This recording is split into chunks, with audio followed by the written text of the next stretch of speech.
So I do not want to go over in detail about what happened against South Korean banks and TV broadcasters because the time is limited. But I want to emphasize of three characteristics. First, the cyber attacks entailed a physical disruption by overwriting master boot record or MBR data in hard drives to make computer networks unusable. Because as I wrote in my presentation, the MBR sums to key startup operations. So that's why this interrupted business at the banks and TV broadcasters, including ATM operations. And second, data was wiped regardless of operation system types, Windows or Unix or Linux. So traditionally, companies try to mitigate risks by using different types of the OS system, but now it didn't work. And finally, the incident demonstrated that cyber attacks can be sabotage rather than just espionage, and can be a sabotage against critical infrastructures, which banks are part of. So in the end, the cyber attacks on the South Korean banks and TV broadcasters are far more sophisticated than the DDoS attacks in 2009 and 2011.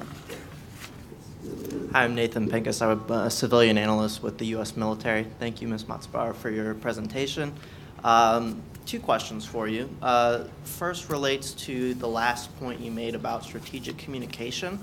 And it sounded like what you were kind of talking about was the need for the Japanese government and other countries, allies of the United States, to effectively communicate their cyber capabilities, their cyber defense capabilities, and the response that they might take to a cyber attack.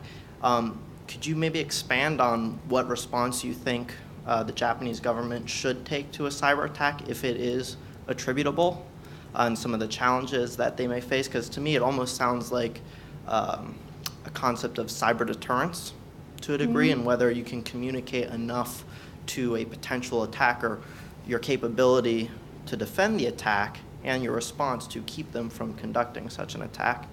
My second question is, could you just wanted to hear your comments on the, I think last week US and China announced a dialogue or the agreement to cooperate on cybersecurity issues.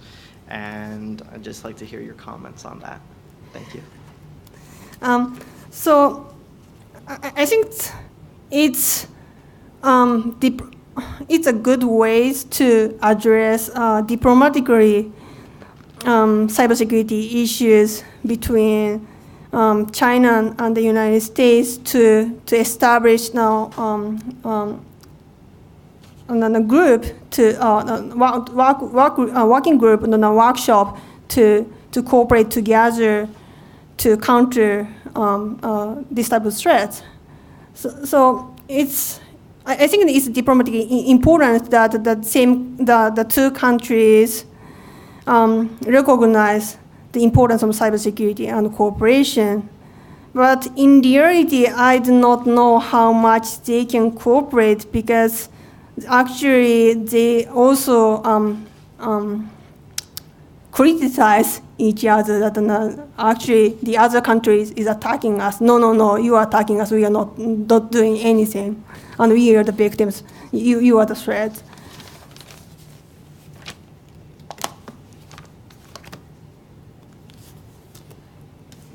I have a question then.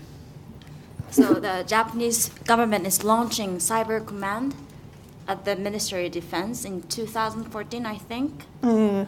And what would it take? What is the role that you'd like to see from the military point of view?